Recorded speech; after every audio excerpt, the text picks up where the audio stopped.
Hello, welcome to the channel.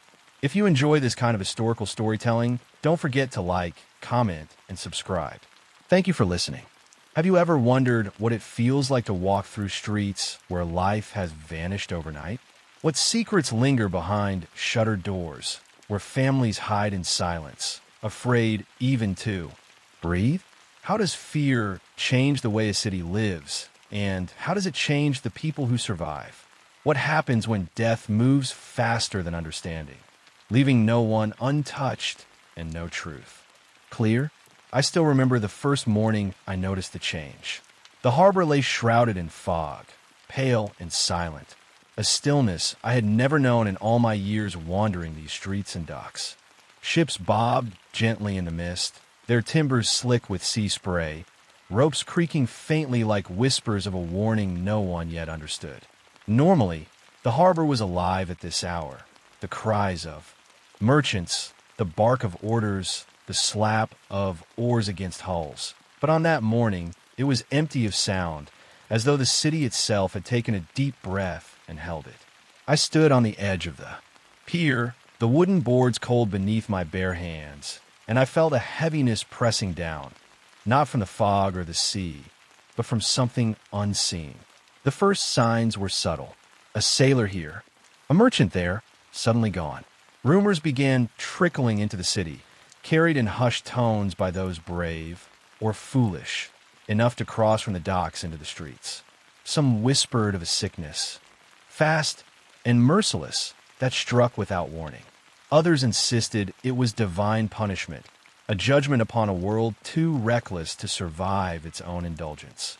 I listened, trying to make sense of the words, but nothing seemed to match the dread that had settled into the air. By the time I realized the true scale of the threat, it was already too late. People I had known all my life were gone, swept away in a tide invisible to the eye. Families hid behind shuttered windows, afraid to speak, afraid to touch. The markets fell silent. The shops closed their doors. Even the dogs, usually bold and curious, disappeared into corners and alleyways, leaving only the echo of their absence. I wandered through familiar streets and found them alien. Walls I had touched daily now seemed strange and cold. Alleys I had run through as a child stretched longer, darker, and more uncertain. The city itself had become an enemy, and I was unarmed against it. The first death I saw was not heroic or dramatic. It was ordinary, quiet, inevitable. A man I had traded with for years, a baker with a crooked smile and nimble hands, collapsed in the middle of the square. His eyes were wide with confusion, his mouth opening in a wordless cry that ended before it could reach anyone. People stepped aside, whispering, shuffling their feet, unsure if they should help or flee. I helped him. Of course, I had no choice. And yet, as I held him, I realized how little my strength mattered against the relentless pull of the sickness. It did not care about compassion, skill, or courage. It only moved, sweeping aside lives with impunity, leaving those who survived to watch, helpless, as it continued its work. I found shelter in the house of an apothecary whose doors had long remained, open to the desperate and the curious. From a second-floor window, I could see the rooftops stretching into the mist, the river winding beyond them like a ribbon of silver.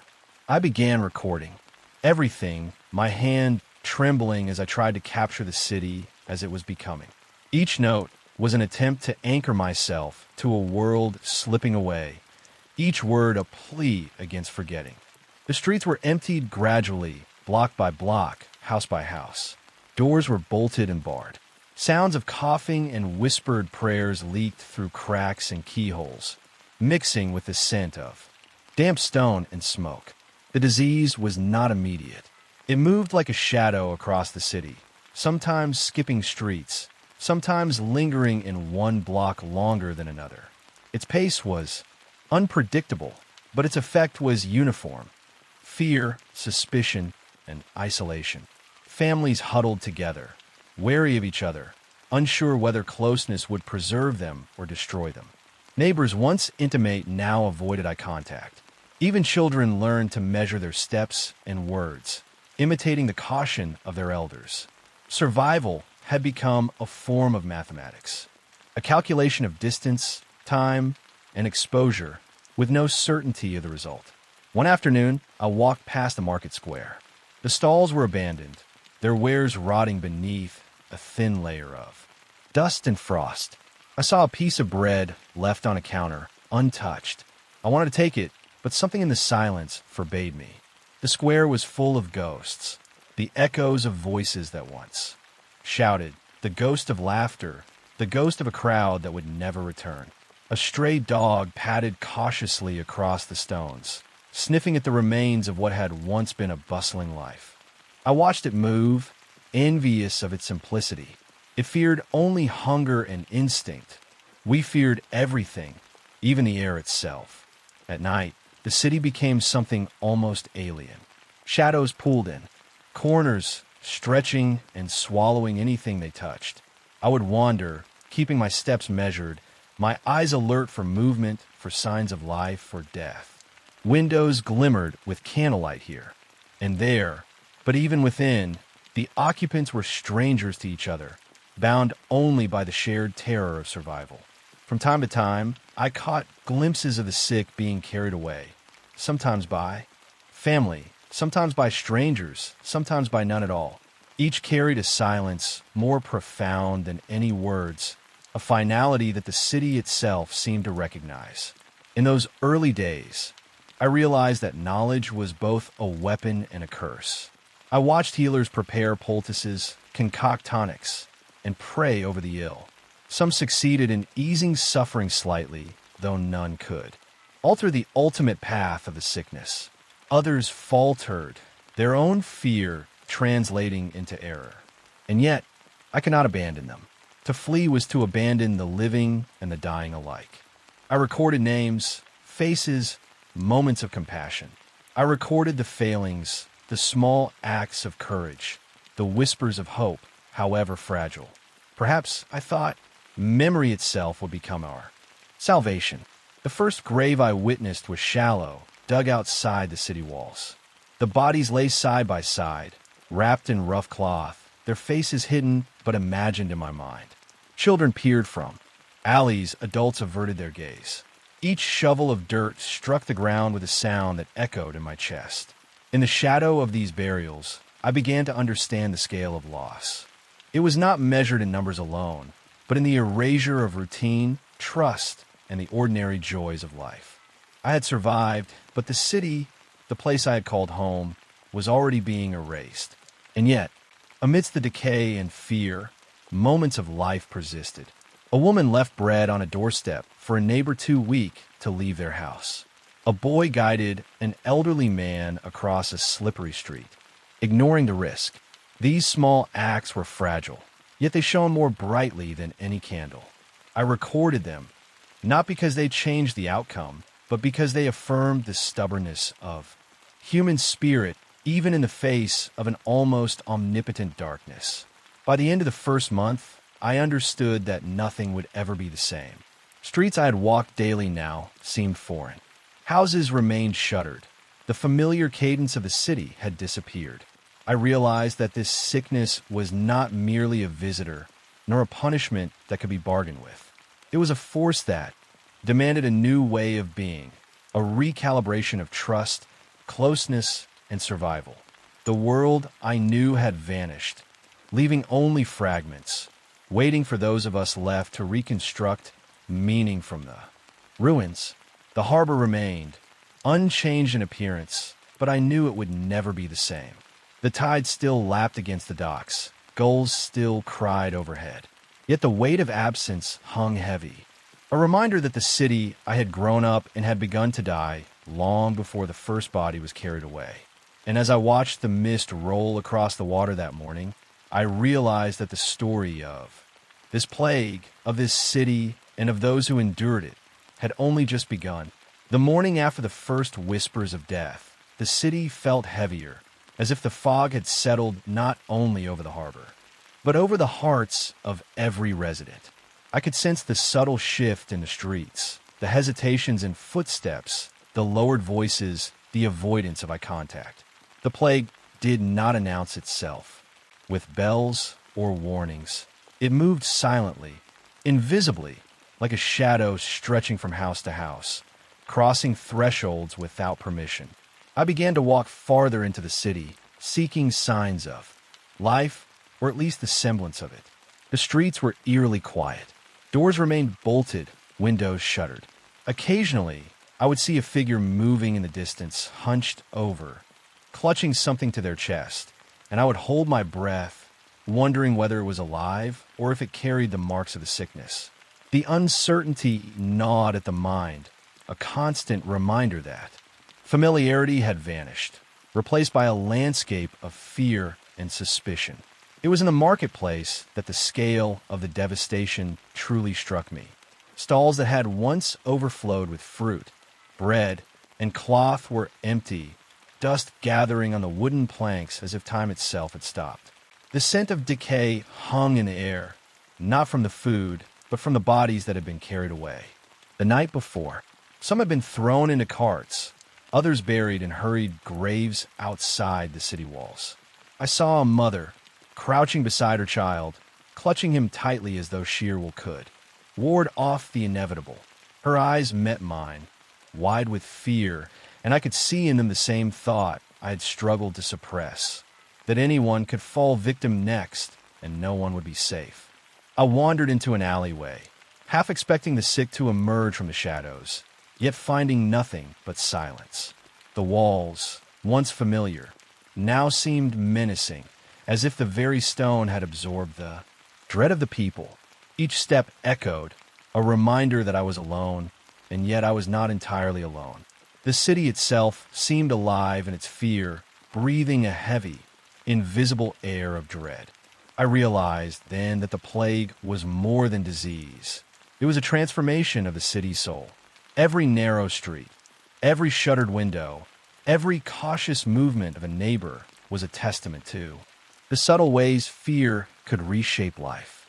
Word of the plague spread through the city with frightening speed. Families who had hidden behind locked doors began to emerge only at night, venturing out to find food or water, moving cautiously as though even the moon could betray them.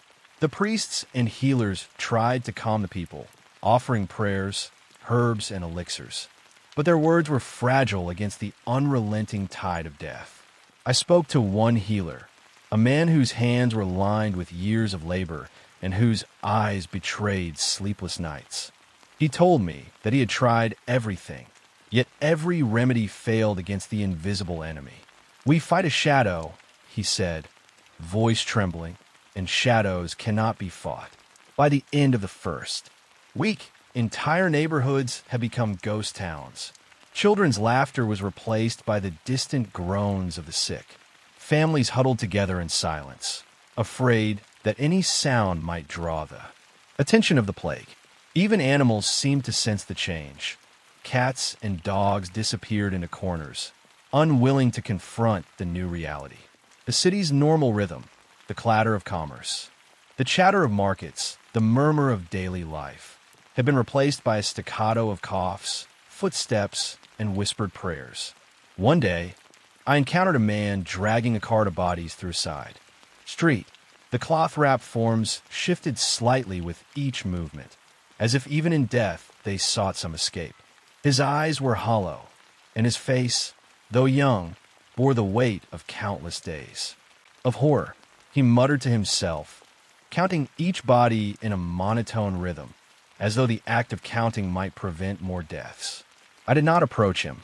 Words seemed futile, a poor shield against the enormity of what we faced. Yet I watched, committing every detail to memory, understanding that these were the moments history would demand we remember. The spread of the plague was indiscriminate. Wealthy merchants, humble laborers, priests, beggars, none were spared. The disease respected no walls, no doors, no prayers. I saw entire families vanish within days, leaving behind only silence and the faint smell of unburied bodies. And as I recorded these events, I realized that survival required more than vigilance. It demanded moral compromise, strategy, and sometimes sheer luck. People began to turn on one another, hoarding food, closing doors against neighbors, bartering for safety. The city's social fabric, once tight and resilient, was unraveling thread by thread. I sought refuge in the upper floors of a deserted warehouse, a place that had once stored grains and cloth. From there, I could observe the city's decline without, becoming entangled in it. Each morning, I would peer through the cracked windows, watching as the streets emptied further. Occasionally, I would see someone brave enough to carry water or food to a neighbor. These small acts of courage struck me with unexpected clarity. They were flickers of light in the darkness, reminders that humanity persisted even when everything else seemed lost.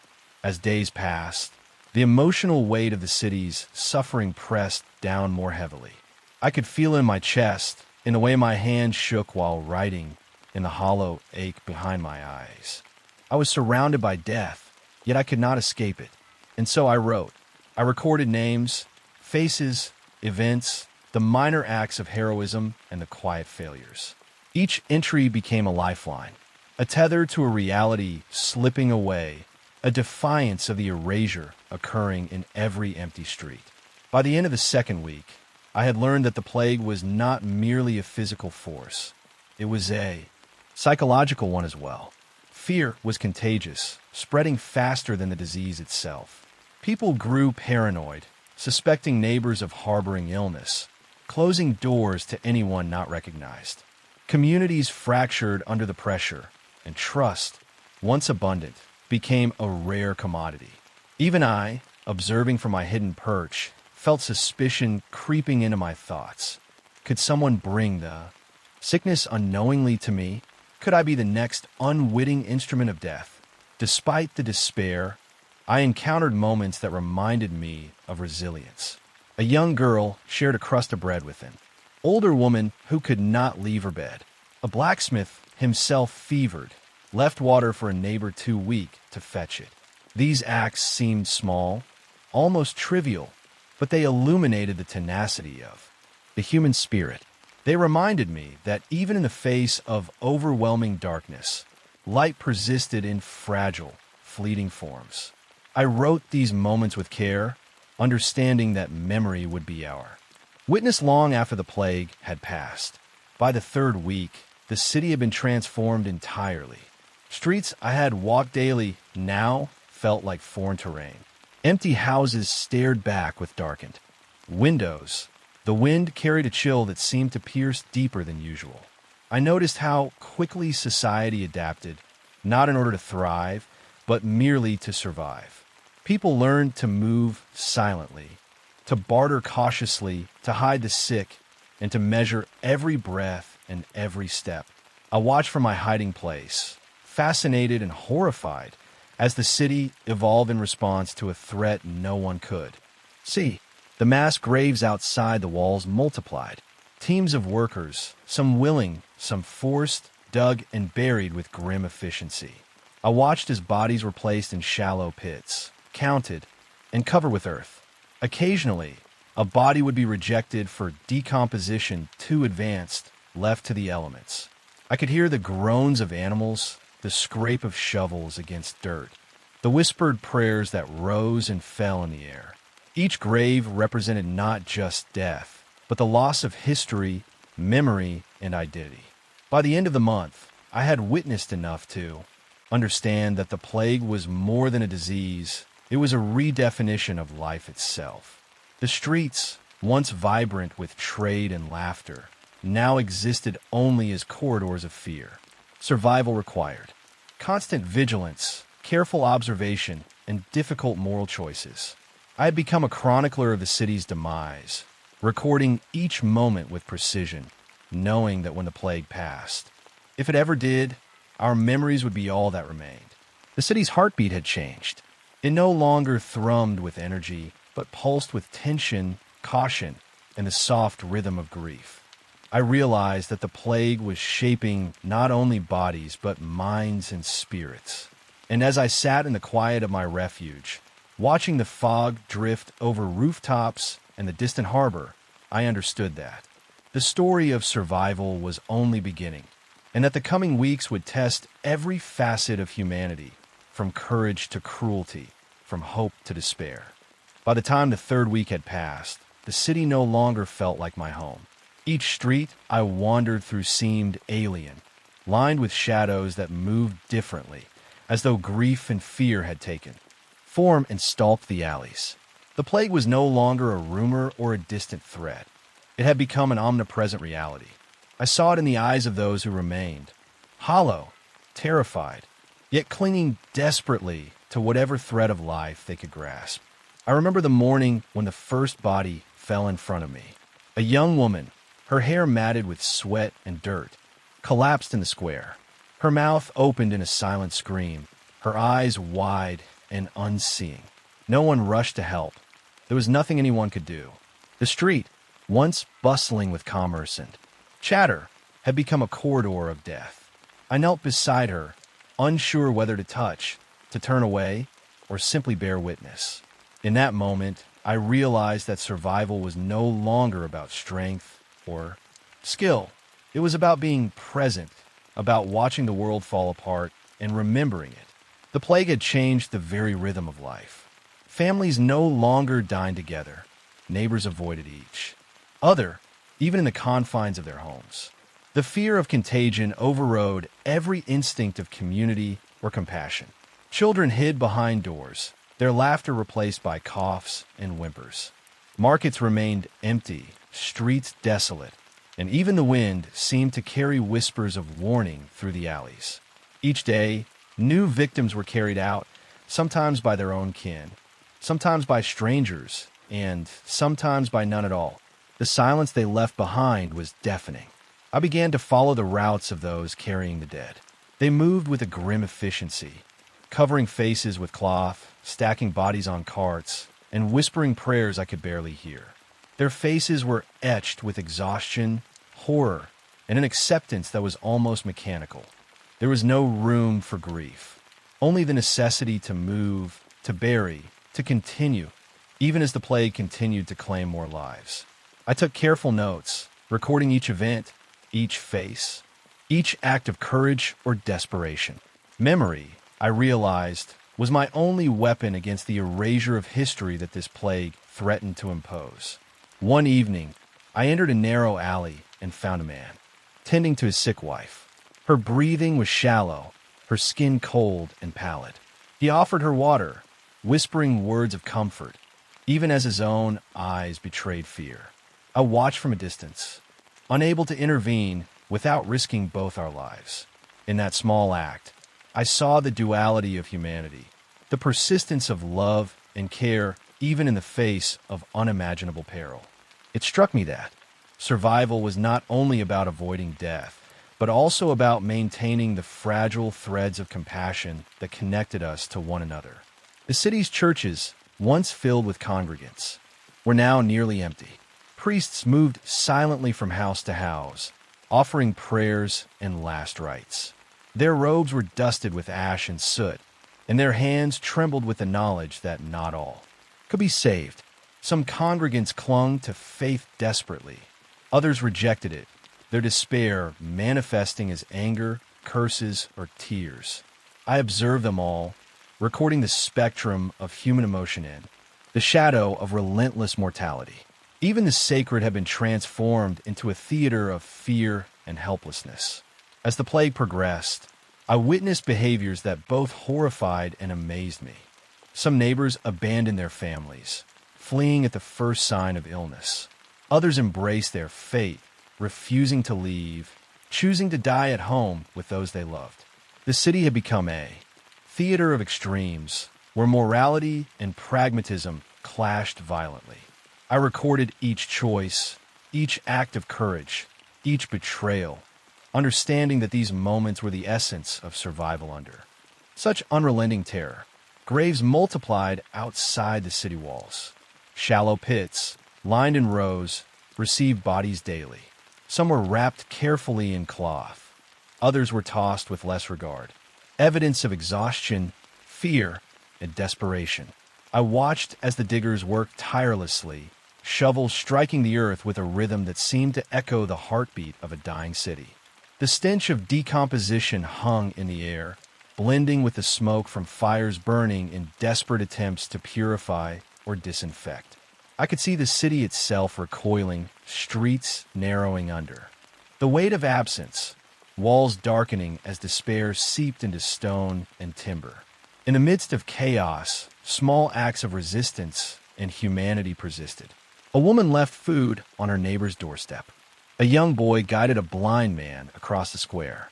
A healer worked through the night, tending to the sick, even as her own strength waned. These acts, fragile and fleeting, shone as beacons against the darkness that threatened to consume everything.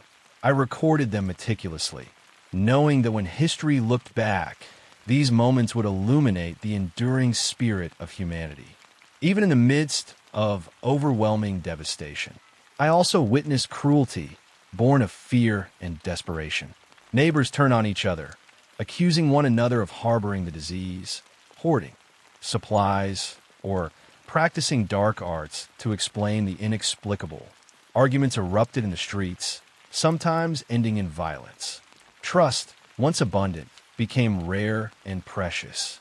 Every interaction became a careful negotiation between safety and compassion, survival and empathy. I learned that the plague did not only take lives, it corroded relationships, eroded social bonds, and reshaped the moral landscape of the city. Nighttime brought its own horrors. The streets, deserted and silent, seemed to breathe with the weight of the dead. Shadows moved unnaturally, stretched across walls, and whispered in the wind. Occasionally, I would catch glimpses of the sick being dragged into carts or carried across thresholds, their cries muffled by cloth or despair.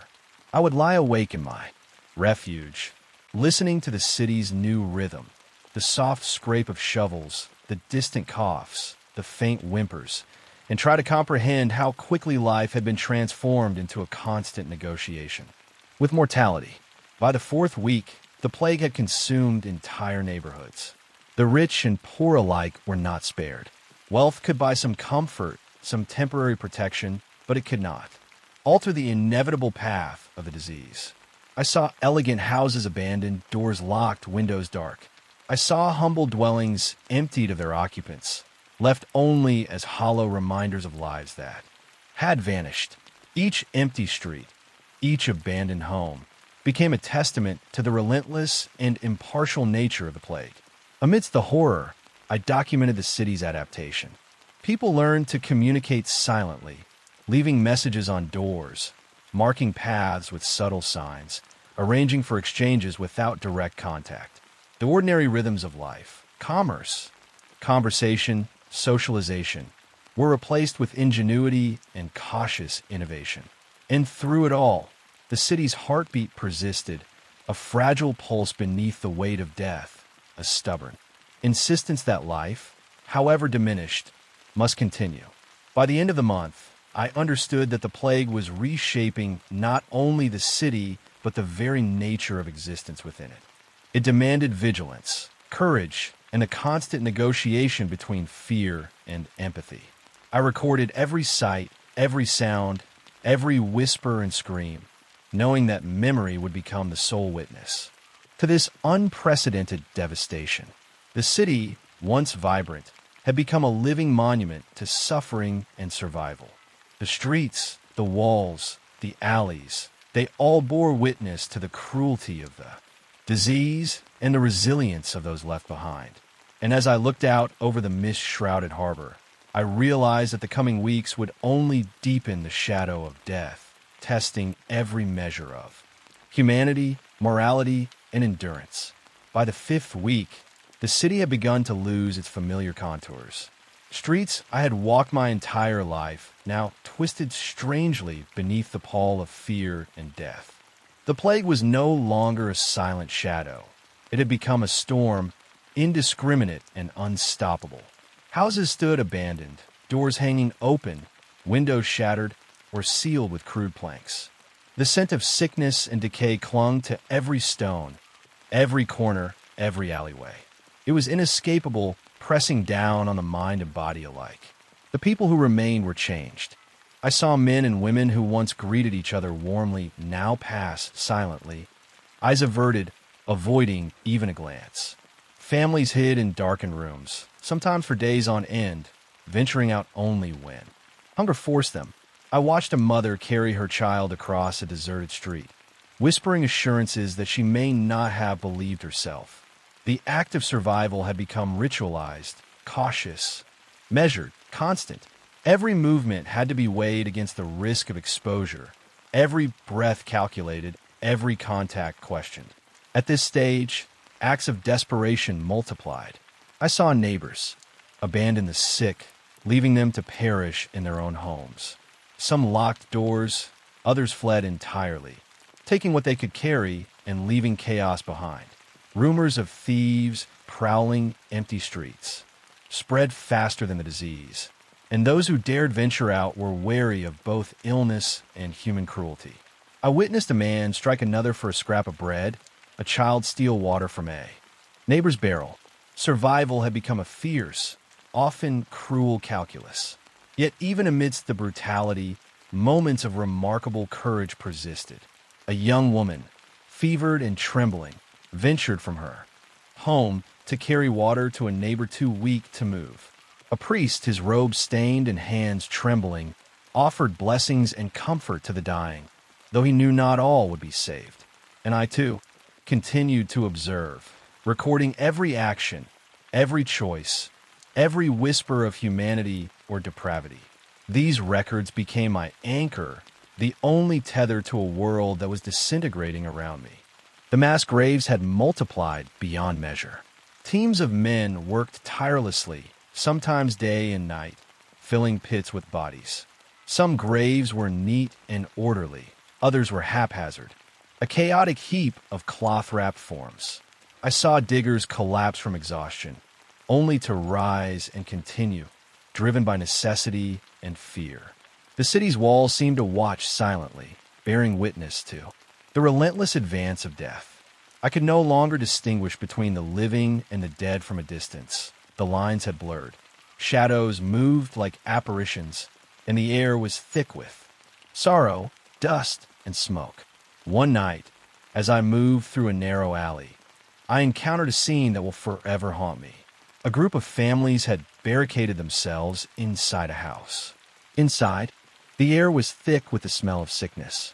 The cries of the afflicted echoed, punctuated by the whispered prayers of those who still hoped. Through a cracked window, I watched as they tried to care for one another, touching faces, offering water, murmuring words of comfort. It was both beautiful and horrifying, an intimate defiance of the death surrounding them. I noted every detail, every sound, every fleeting gesture of compassion amidst despair. The social fabric of the city was unraveling. Neighbors distrusted one another. Friends accused friends. Siblings sometimes turned against one another. Hoarding became a necessity. Deception, a survival tactic. I saw a man hide food under the floorboards, even as his neighbor's children stared hungrily from a doorway. I saw families fight over scraps, and others sacrifice their own comfort to save strangers. The plague exposed both the best and worst of humanity, magnifying courage, love, and empathy alongside fear, selfishness, and cruelty. By the 6th week, the city had become a theater of extremes. Fire was used to cleanse streets, to burn bodies, to drive away the stench, but the flames could not purge the fear or the disease. Smoke filled the air, a gray shroud that mingled with the persistent fog. The streets were littered with debris, abandoned belongings, broken furniture, and personal items, left behind by those who had vanished. Every corner held a story of sudden loss, and the silence between buildings was punctuated by the occasional groan, cough, or desperate cry. I also observed the psychological toll of unrelenting exposure to death. Some residents became numb, moving mechanically, speaking little, reacting only to the immediate demands of survival. Others descended into despair, wandering aimlessly, crying out, or simply sitting in silence, staring at walls or the fog outside. Madness, I realized, was another weapon of the plague, one invisible yet as deadly as the disease itself. I kept meticulous notes of these behaviors, hoping that memory might preserve not only the events, but the profound emotional landscapes they created. The priests and healers continued their work, though often at great personal risk.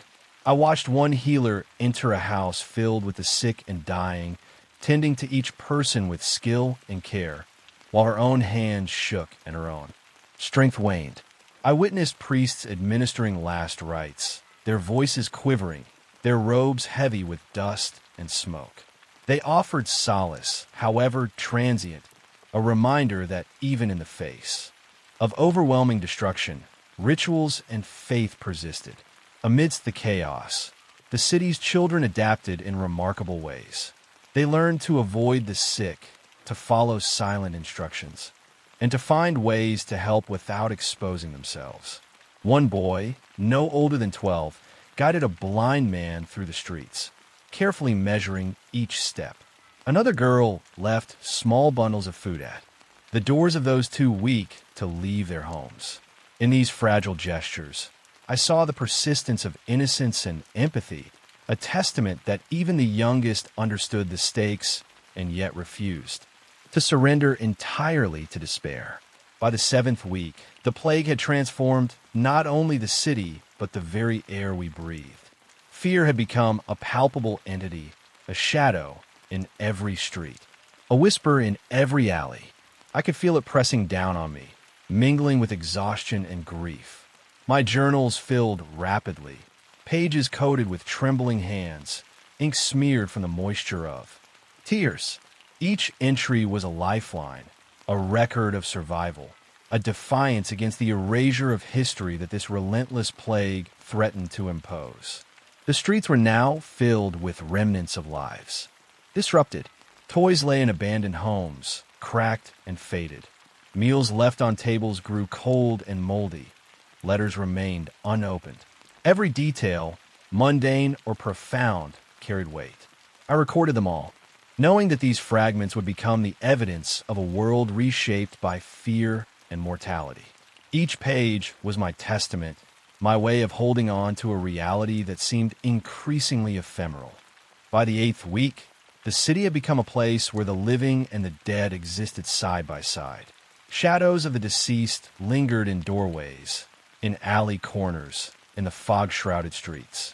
The living moved carefully among them, carrying water, food, and hope in fragile measures. Every day was a negotiation with mortality, a balancing act between survival and despair. I observed, chronicled, and endured, aware that my own survival was a fragile thread stretched thin by circumstance, luck, and human endurance. And so, as I write these words from my hiding place, I know that the story is far from over. The plague has taken much, yet it has also revealed the depths of human resilience and the extraordinary capacity for compassion. The city, though battered, remains alive in its struggle, and I, as both witness and participant, am determined to ensure that these stories, these lives, these moments of courage and horror are remembered long after the fog. Lifts in the streets are reclaimed by memory and silence. By the 9th week, the city had become a shadow of itself. Streets that had once teemed with life now lay empty, marked only by the faint traces of hurried departures and abandoned possessions. The plague, which had arrived silently and spread relentlessly, had left behind a world transformed, fractured, grieving, and painfully aware of mortality. I moved through the streets with caution, observing the remnants of society that had been undone almost overnight. The houses, shuttered and silent, were monuments to absence. Windows stared blankly, as if the city itself mourned. Bodies were everywhere, yet paradoxically, not always visible. Many had been carried to the mass graves beyond the walls, their existence marked only by fresh mounds of earth. Others lay forgotten, in abandoned homes, hidden under furniture or behind closed doors. The air carried the faint scent of decay, intermingled with smoke from fires meant to cleanse, though they could not erase memory. Every step I took reminded me of the fragility of life, the randomness of survival, and the impossibility of truly escaping death once it had come for you. Survivors were few, and those who remained were changed in ways that could not be measured. Fear had become instinct, grief a permanent companion. Children, once playful, now whispered in the shadows. Adults avoided each other. Mistrust etched into every glance. Families had been decimated, friends lost, communities dissolved. Even I, the chronicler of these events, felt the weight of isolation pressing upon me. Memory alone tethered me to the world as it had been, a world that now existed only in the fragments I recorded. I wandered into the marketplace one last time. The stalls stripped bare, smelled faintly of rot. Cracked pottery, broken tools, and spoiled food littered the ground. There was no sound but the distant cawing of birds and the occasional scrape of a rat scavenging for scraps. I picked up a piece of bread, hardened and moldy, and stared at it, imagining the countless hands that had touched it before abandonment. In the silence, I realized how thoroughly the plague had erased ordinary life, how thoroughly it had rewritten the rules of existence.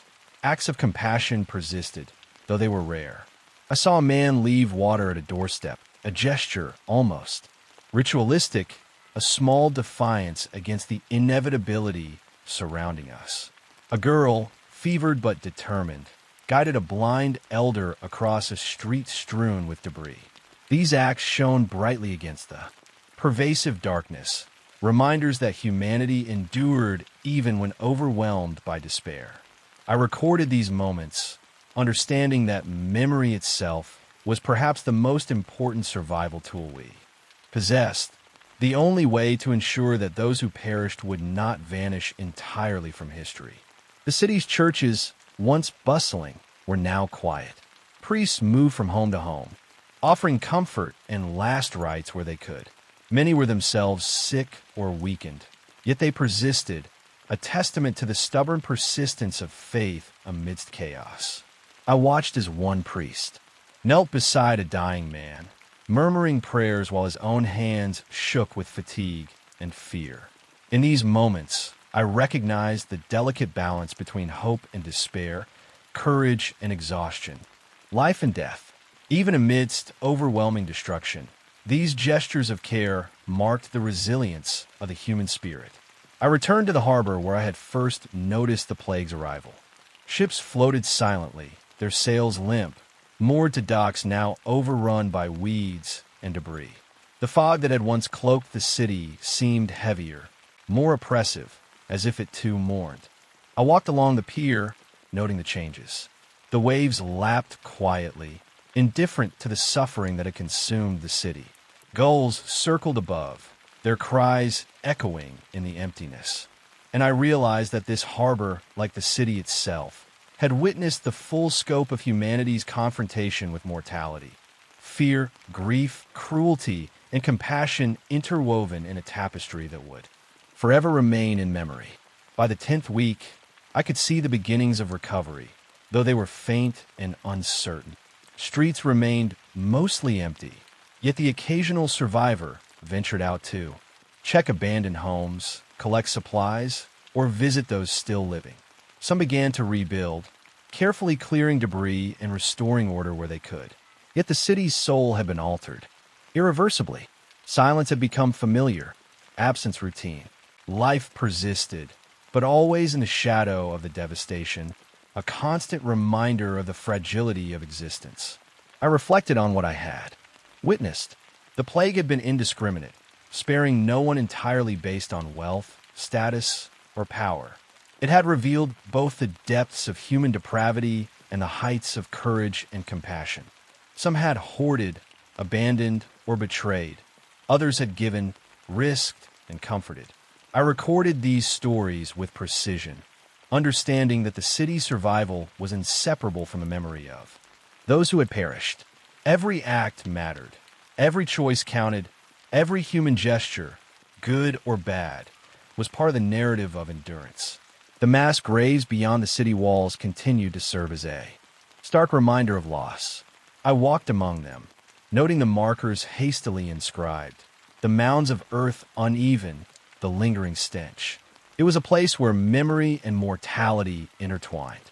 I could imagine the lives once lived, the families, the work, the laughter, now reduced to silent earth. Yet even here, humanity persisted in subtle ways. Someone left flowers, a small token of remembrance. Others murmured prayers or whispered names. These gestures, though small, were monumental in asserting that life had once existed, and that death, however complete, could not erase memory entirely. I documented the city's slow transformation in my journals. The streets, once vibrant and chaotic, now bore witness to survival's quiet rhythms. People moved cautiously, measured, and deliberately. Food was exchanged carefully. Interactions were brief but meaningful. Gestures of care persisted in measured ways. The lessons of the plague had been learned painfully. Life was fragile, trust scarce, and resilience precious. And through it all, I continued to observe, to write, to ensure that the story of the city and its people would endure beyond the immediate horror. The final nights were filled with reflection. I would sit at the harbor, looking out at the dark waters, contemplating the enormity of what had transpired. Death had been relentless, yet life endured. Fear had reshaped humanity, yet compassion had persisted. The plague had left scars on bodies, minds, and souls, yet memory remained a tool of resistance, a beacon of understanding. In a world forever altered, I wrote with urgency, knowing that my accounts might be the only link between a world that was and a world that would be. And finally, as the mist lifted one morning, revealing rooftops and streets bathed in a tentative light, I understood that the city would recover, slowly, painfully, but inevitably. Survivors would rebuild, children would play again, merchants would return, and the rhythm of life would reemerge. Yet the memory of the plague, the shadow of death, and the lessons learned in the crucible of despair would linger forever. The city and its people had been transformed, and I, as the witness, had borne record, ensuring that the story of courage, fear, loss, and endurance would be remembered long after the silence fell. The plague had ended, but its echo remained, a reminder that life is fleeting, that fear can both destroy and preserve, and that memory is the true repository of humanity. I close my journal, hands trembling, heart heavy but resolute. The city stood in quiet anticipation of the future, forever marked by the shadow of the Black Death, yet alive, still capable of hope, and still, against all odds, human.